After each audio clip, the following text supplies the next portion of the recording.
So it all starts with two things: ideal customer profile and your buyer personas. So I believe it's Craig Rosenberg from Topo who defines ICP as accounts that are most likely to be bought, defining accounts that are most likely to buy from you at an economically viable threshold.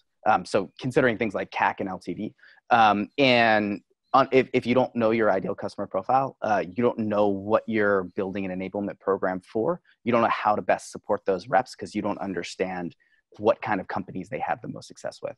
And so that's a really good place to start. So digging through both qualitative and quantitative data to understand who you're having the most success with. You know, what do those profiles look like? Is there a specific vertical?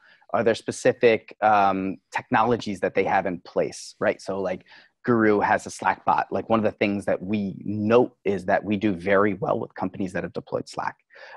Things like that, indicators. And then also taking into account churn, right? Like that's another mistake I made early on. Like it doesn't matter if you define a good ICP, if they are the kind of buyer that's not going to see continued value out of your software or your product, it doesn't matter. So who are we optimizing all of these things for? And generally speaking, marketing does a very good job of that. And personas as well, at least they get halfway there. So personas we can think of those as composite sketches of your ideal buyers within those ideal companies that you're selling to. And I use the word composite sketch because markets change, your product's changing, buyers are changing, and we try to build profiles around those commonalities.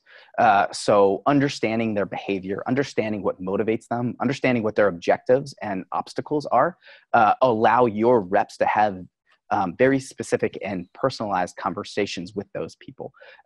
You know, I know that a VP of sales is going to have a much different conversation with our reps than somebody in a sales enablement function or somebody in a marketing function, right?